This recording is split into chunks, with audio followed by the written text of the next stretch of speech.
सभी को नमो नमः। चलिए आज हम 10वीं कक्षा का चतुर्थ पाठ जिसका नाम है शिशुलालनम, इस पाठ को पढ़ने जा रहे हैं।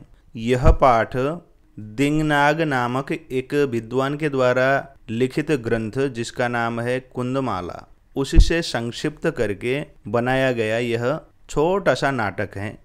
इस नाटक को समझने के लिए हमें थोड़ी सी भूमिका में, रामायण में और राम कथा में हमें प्रवेश करना होगा। देखो, भगवान रामचंद्र रावण को जीतकर, लंका को जीतकर अपने राजधानी अयोध्या लौटते हैं। सीता गर्भिणी हो जाती हैं। आसन्न प्रसवा सीता को वनवास दिया जाता है। राजा राम अयोध्या की राजधानी में राजकाज का काम संभाल रहे हैं। उधर गर्भिणी सीता जंगल में भटकती हुई महर्षि वाल्मीकि के आश्रम में पहुंचती हैं। वहीं पर उनका अंतिम जीवन माता सीता महर्षि वाल्मीकि के ही आश्रम में रहकर गुजारती हैं। वहीं पर 2 संतान होते हैं, कुश और लव।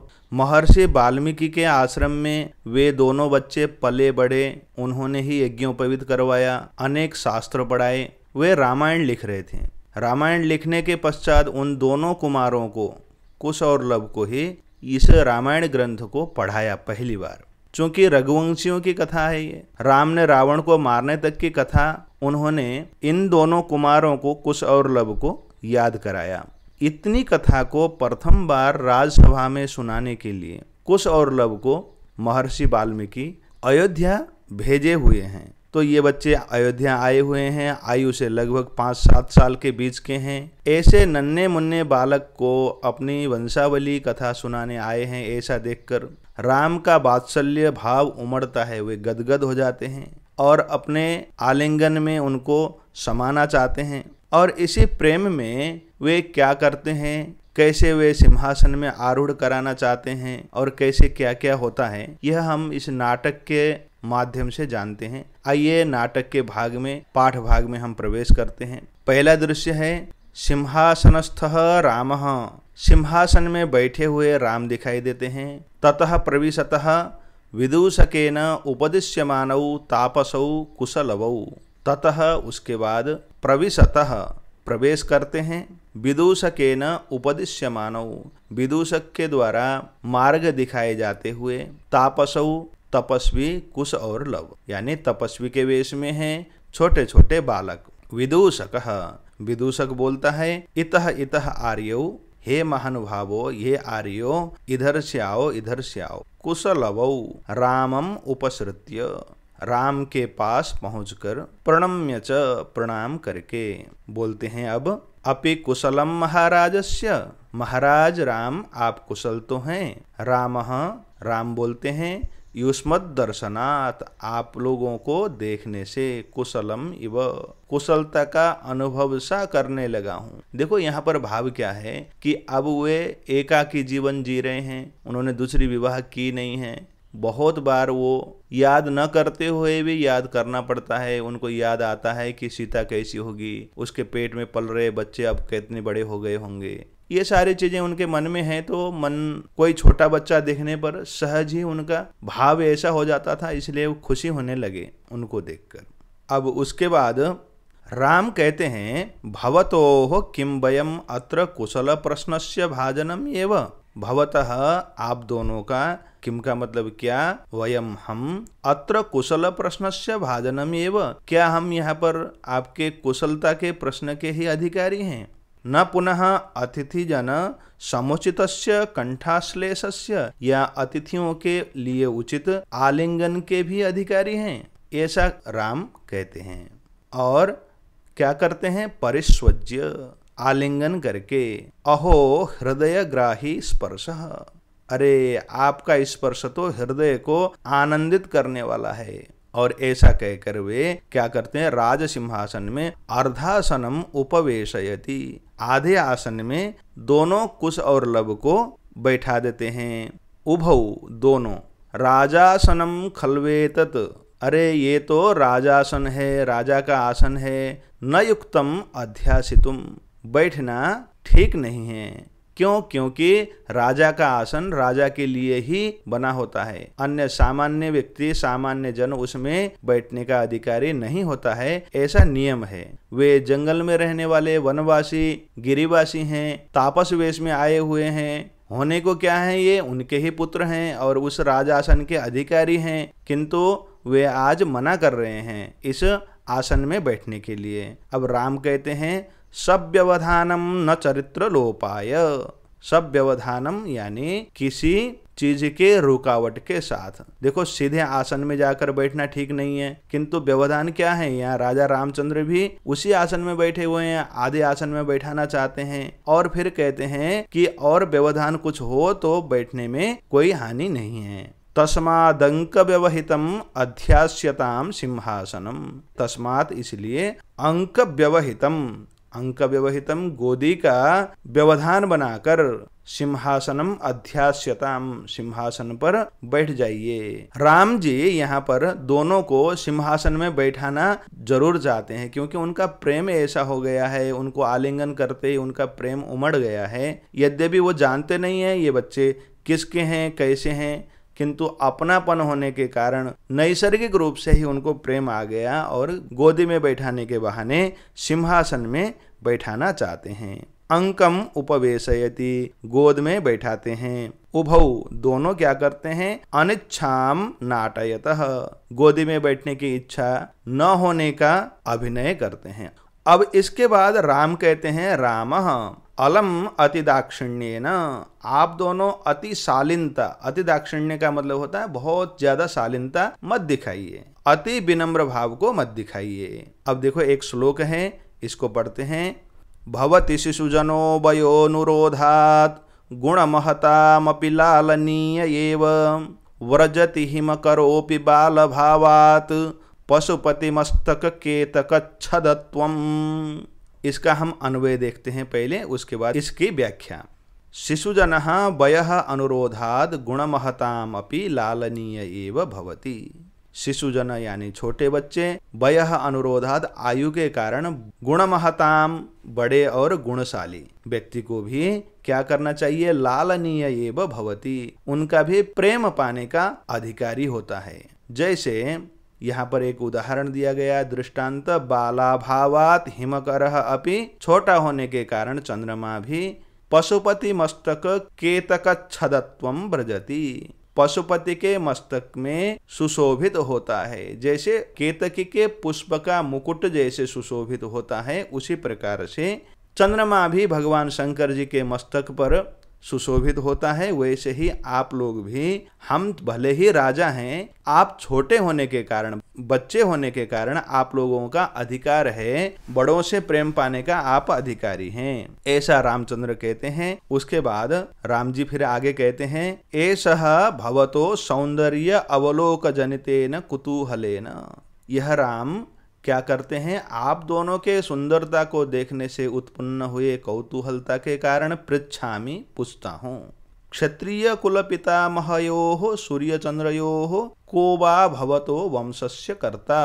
राम पूछ रहे हैं, क्षत्रिय कुल पितामहयोः, क्षत्रियों के दो कुल हैं, सूर्यवंश और चंद्रवंश, उन दोनों में से को वा भवतो वंशस्य कर्ता, आप लोगों का वंश का कर्ता, यानी आप लोगों का वंश कौन सा है, आप सूर्यवंशी हैं अथवा चंद्रवंशी, ये से राम पूछ रहे हैं। लवः, लव कहते हैं भगवान सहस्रदीधिति, हमारे कुल के कर्ता हैं भगवान सूर्य, सहस्रदीधिति का अर्थ होता है सूर्य। रामः, राम बोलते हैं, कथम अस्मत् समान अभिजनौ संवृतौ, कैसे आप लोग तो हमारे समान कुल वाले मिल गए। अब विदूषक कहता है, किम द्वयोः अपि एकम एव प्रतिवचनम, क्या दोनों का एक ही उत्तर है। यानी इस विषय में देखो, यहाँ पर न तो राजा राम को पता है न विदूषक को पता है ये कौन है, क्या है, कैसे हैं, इसलिए क्या पता ये दोनों में से एक सूर्यवंशी हो और दूसरा चंद्रवंशी हो, इसलिए ये पूछ रहे हैं कि आप दोनों का ही एक ही उत्तर है। लवः भ्रातरौ आवाम सोदर्यौ, हम दोनों सहोदर भाई हैं। रामः समरूप शरीर सन्निवेशः, समान रूप एवं शरीर विन्यास भी समान लगता है आप दोनों का। वयसः तो न किंचित अंतरम, आयु से तो दोनों में कोई अंतर नहीं दिखाई देता है। लवः, लव कहते हैं भ्रातरौ आवाम यमलौ, हम दोनों जुड़वा भाई हैं। अब राम कहते हैं संप्रति युज्यते, हाँ अब उचित है। किम नामधेयम, क्या नाम है। लवः, लव कहते हैं आर्यस्य वंदनायाम लव इति आत्मानं श्रावयामि। आर्य यानी बड़े भाई कुश की वंदना में, कुश को इशारा करते हुए कह रहे हैं लव, कुश की वंदना करते समय मैं लव हूँ ऐसा बोलता हूँ। कुशम निर्दिश्य, कुश को दिखाते हुए कहते हैं आर्योपि गुरु चरण वंदनायाम, आर्य भी गुरु जी की सेवा करते समय अपने आप को ऐसा बोलने ही वाले थे, तब तक कुश बोले अहम अपि कुश इत्यात्मानं श्रावयामि, मैं भी कुश हूँ ऐसा मैं गुरु जी की सेवा में कहता हूँ। देखो यहाँ पर एक परंपरा को स्पष्ट करना जरूरी है। हमारे भारतीय परंपरा में जब भी गुरु के सामने शिष्य आता था, क्योंकि शिष्य बहुत संख्या में होते हैं, हजारों की संख्या में होते हैं, जब भी प्रणाम करता था शिष्य तो वो अपना नाम पहले बोलता था, उसके बाद गुरु जी को प्रणाम बोलता था। इससे गुरु जी को समझने में आसानी होती थी। एक बहुत अच्छी परंपरा थी। हजारों शिष्यों में सबको चेहरे से तो जानते हैं, नाम को उच्चारण करना गुरु जी के लिए कठिन होगा। तो ऐसी अवस्था में एक परंपरा होना ये बहुत अच्छी बात है। गुरु जी की वंदना यानी गुरु जी को प्रणाम करते समय, सेवा करते समय गुरु जी मैं कुश आपको प्रणाम करता हूँ ऐसा कहते ही गुरु जी को समझ में आता था। आगे इस बात को सुनकर राम कहते हैं अहो उदात्तस्य समुदाचारः, अहो रमणीय शिष्टाचार है। आप गुरु को प्रणाम करते समय अपना नाम बताते हो, ये बहुत अच्छा व्यवहार है। किम नामधेयो भवतोर गुरुः, आपके गुरु जी का नाम क्या है। लवः ननु भगवन् वाल्मीकिः, भगवान वाल्मीकि। रामः, राम जी बोलते हैं केन संबंधेन, किस संबंध के कारण। अब यहाँ पर किस संबंध से आपके ये गुरु हैं ये कहना भी एक परंपरा को समझाना और बताना जरूरी है। देखो हमारे जो भारतीय परंपरा है उसमें पिता पुत्र को शिक्षा देता था। पहला पढ़ाने का शिक्षक पिताजी ही हुआ करते थे, क्योंकि पिताजी बहुत सारे विषय को जानते थे। प्रत्येक पिताजी अपने बच्चे को लिखने और सामान्य पढ़ने, सामान्य जोड़ घटा हिसाब का काम सिखा देते थे और उच्च शिक्षा के लिए गुरुकुलों में भेजा जाता था। अब इन सब चीजों को जानने के कारण गुरु पिता भी हो गया, पिताजी ही हों ऐसा उनको लग रहा था, क्योंकि बार बार वो क्यों पूछना चाहते थे। उनको एक चीज समझ में आ गई कि ये सूर्यवंशी हैं, दोनों जंगल में रहते हैं, इसका मतलब कहीं मेरे बेटे तो नहीं है, ऐसा उनके मन में आया। तो उन्होंने पूछ लिया किस संबंध से, जन्म देने वाले पिता ही गुरु हैं अथवा कोई और पढ़ाने वाले गुरु हैं, तो इस विषय को पूछ रहे हैं ये। अब लव उत्तर दे रहे हैं लवः उपनयन उपदेशेन, वो हमारे गुरु इसलिए हैं क्योंकि उपनयन यानी यज्ञोपवीत कराने के कारण और उपदेशेन हमें पढ़ाने के कारण, यानी शिक्षा और उपनयन कराने के कारण ये गुरुजी हैं। रामः अहम अत्र भवतोः जनकम नामतः वेदितुम इच्छामि। अब राम जी से रहा नहीं गया, वो कहते हैं मैं आप दोनों के पिता का नाम जानना चाहता हूँ। अब लव कहता है नहीं जानामि अस्य नामधेयम, मैं उसका नाम बिल्कुल नहीं जानता। न कश्चित अस्मिन् तपोवने तस्य नाम व्यवहरति, इस तपोवन में उनका नाम कोई भी लेता नहीं है। कुशः, कुश बोलता है वो बड़ा है। जानामि अहम तस्य नामधेयम, मैं उनका नाम जानता हूँ। रामः, राम बोलते हैं कथ्यताम, तो जानते हो तो बोलो उनका नाम क्या है। कुशः, कुश बोलता है, छोटे छोटे बच्चे हैं, देखो क्या उत्तर देते हैं। निरनुक्रोशः नाम, उसका नाम है निर्दयी। राम को बड़ा अचरज हुआ। राम जी बोले वयस्य अपूर्वम खलु नामधेयम। राम जी ने जब ऐसा निर्दयी नाम सुना तो उनको बड़ा अचरज लगा और अपने दोस्त विदूषक को पूछ रहे हैं अपूर्वम खलु नामधेयम, ये तो अद्भुत नाम है। विदूषक बोलता है देखो विचिन्त्य, सोच कर, एवं तावत पृच्छामि, अगर ऐसी बात है तो पूछ लेता हूँ। निरनुक्रोश इति कह एवं भणति, निर्दयी ऐसा कौन बोलता है, ऐसे दोनों बच्चों से विदूषक ने पूछा। कुश बोलता है अम्बा, माँ कहती है, और कौन कहेगा। अब विदूषक को और शंका हो गया, फिर पूछने लगा। विदूषकः किम कुपिता एव भणति उत प्रकृतिस्था। जब कुपित होती है, गुस्से में होती है तब बोलती है, या शांत होती है तब भी बोलती है।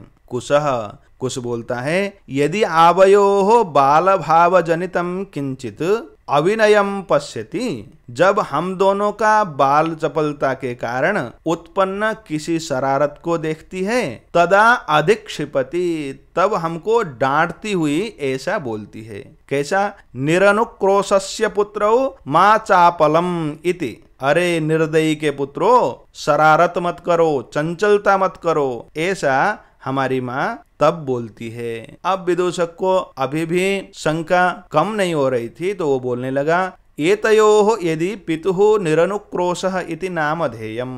यदि इन दोनों के पिता का नाम निर्दयी है तो एतयोः जननी तेन अपमानिता निर्वासिता एतेन वचनेन दारको निर्भर्त्सयति। यदि ऐसा निरनुक्रोश यानी निर्दयी वो बोलती है तो इसके पीछे कारण क्या होगा। इनकी माता को उसने अपमानित किया और घर से निकाला होगा, इसलिए दारको निर्भर्त्सयति, इसलिए बच्चों को ऐसे शब्दों से डांटती है। अब जब विदूषक ने ये बात कही कि घर से निकाला होगा, तो राम को अपनी बात याद आ गई। सीता को निर्वासित किया गया है, तो राम मन मन में कहते हैं स्वगतम, मन में बोल रहे हैं। मन में बोले हुए बात को भी बोलना होता है नाटक में। तो धिंग माम एवं भूतम, इस हाल में हुए अर्थात पत्नी के घर से निकालने वाले मुझको धिक्कार है, धिक्कार है। सा तपस्विनी मत्कृतेन अपराधेन स्व अपत्यम एवं एव मन्युगर्भैः अक्षरैः निर्भर्त्सयति। वह तपस्विनी भी इसी प्रकार मेरे किए अपराध के कारण क्रोधयुक्त शब्दों से अपने संतान को ऐसे ही डांटती होगी। ऐसा मन में सोचकर राजा रामचंद्र बड़े दुखी होते हैं। सवास्पम अवलोकयति। अब नाटक है, नाटक में उनके चेहरे में कैसे भाव हैं, आंसू भरे नेत्र से देखते हैं। राम बोल रहे हैं। अति दीर्घ प्रवासः अयम। सीता का यह घर से दूर रहना अत्यंत लंबा, बहुत लंबा दुख भरा प्रवास है। विदूषकम अवलोक्य जनांतिकम। देखो, विदूषक को देखकर विदूषक को ही सुनाने के लिए, जनांतिकम का मतलब ओट में कुछ लोगों को समझाना, कुछ लोगों को सुनाना। अभी तो मन मन में बोल रहे थे, अब विदूषक को बोल रहे हैं। कुतूहलेन आविष्टः मातरम अनयोः नामतः वेदितुम इच्छामि। मेरे मन में बहुत जिज्ञासा उत्पन्न हो गई है, कौतूहलता आ गई है, इसलिए मैं इन दोनों के माता का नाम जानना चाहता हूँ। किंतु नयुक्तम च स्त्रीगतम अनुयोक्तुम। किसी स्त्री के विषय में बात करना उपयुक्त नहीं है। मैं राजा हूँ, किसी स्त्री का नाम पूछना ठीक नहीं है। विशेषतः तपोवने, खास करके तपोवन में रहने वाली जो स्त्रियां हैं उनके विषय में तो बिल्कुल नहीं पूछना चाहिए। तत् कह अत्र उपायः। इसलिए क्या उपाय हो सकता है, कैसे जान लें। मुझे लगता है कि कहीं इनके माता का नाम सीता तो नहीं है, ऐसा उनके मन में बार बार ख्याल आ रहा है। और विदूषक कहता है जनांतिकम, वो भी रामचंद्र को ही सुनाने के लिए कह रहा है ओट में। अहम पुनः पृच्छामि, मैं फिर से पूछता हूँ। प्रकाशम, अब सबको सुनाते हुए बोलता है। किम नामधेया युवयोर जननी। आप दोनों की माता का नाम क्या है। लवः, लब बोलते हैं। तस्याः द्वे नामनी, उसके दो नाम हैं। विदूषकः कथम इव, उसके कैसे दो नाम हो सकते हैं। लवः तपोवनवासिनः देवीति नामना आह्वयन्ति। तपोवनवासी उनको देवी इस नाम से पुकारते हैं। भगवान वाल्मीकि बधुः इति, महर्षि वाल्मीकि बहु ऐसा कहते हैं। रामः, अब राम बोल रहे हैं। अपि च इतस्तावद वयस्य मुहूर्त मात्रम। मित्र, थोड़ी देर के लिए इधर आओ, ऐसा कहकर विदूषक को बुलाते हैं। विदूषकः, अब विदूषक उपसृत्य पास में आकर आज्ञापयतु भवान, आप आज्ञा करें, ऐसा बोलता है। रामः, अब राम जी बोल रहे हैं, अपि कुमारयोः अनयोः अस्माकं च सर्वथा समरूपः कुटुंब वृत्तान्तः। इन दो कुमारों की तथा हमारी पारिवारिक वृत्तांत तो एकदम समान लग रही है।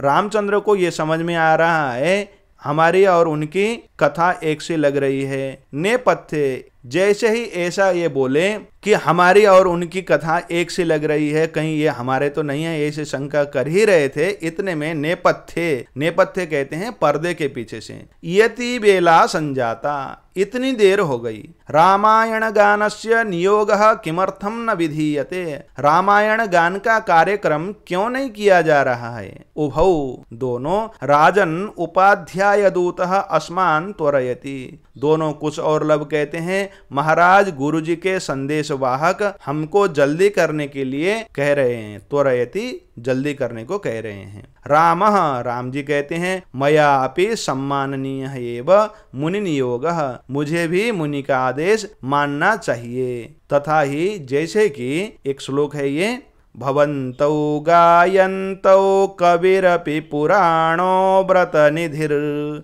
किराम संदर्भोऽयं प्रथममवतीर्णो वसुमतीं कथा चेयं श्लाघ्या सरसिरुहनाभस्य नियतं पुनाति श्रोतारं रमयति च सोऽयं परिकरः। भवन्तौ गायन्तौ स्तः, आप दोनों गाते हैं। कवि अपि, कवि यानी वाल्मीकि भी, पुराणों वर्तनिधि, बहुत बड़े पुराने और महान तपस्वी हैं। गिराम संदर्भोयम, यह वाणी का संदर्भ अर्थात यह संग्रह, यह रामायण प्रथम अवतीर्णो वसुमतिम, पहली बार इस भूमि में, इस पृथ्वी में गाई जा रही है। पहली बार ये कथा, राम कथा हो रही है। कथा चेयम श्लाघ्या, ये कथा कैसी है, अत्यंत प्रशंसनीय है। सरसिरुहनाभस्य नियतम, ये भगवान विष्णु की कथा है। और पुनाति श्रोतारम, ये सभी श्रोताओं को, सुनने वालों को पवित्र करने वाली कथा है। रमयति च सोयम परिकरः, इसलिए ये सबको आनंदित करने वाली, सब समूह को आनंदित करने वाली कथा है। इस कथा को हमें सुनना चाहिए, ऐसा श्री रामचंद्र जी कहते हैं। आगे रामचंद्र जी कहते हैं, वयस्य मित्र विदूषक अभूतपूर्वः अयम मानवानां सरस्वत्यावतारः, ये महर्षि वाल्मीकि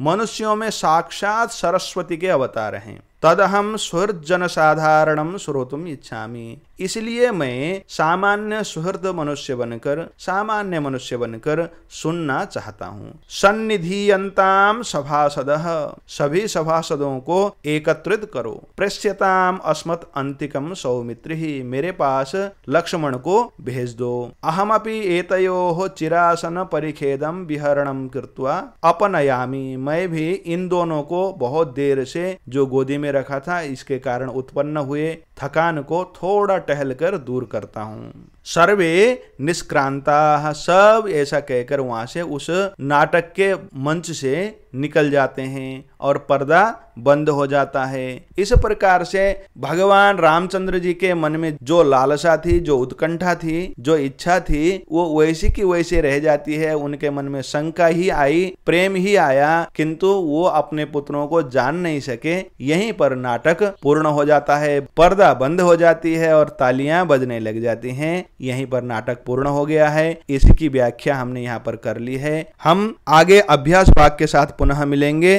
तब तक के लिए पढ़ते रहें, आगे बढ़ते रहें। नमो नमः, धन्यवाद।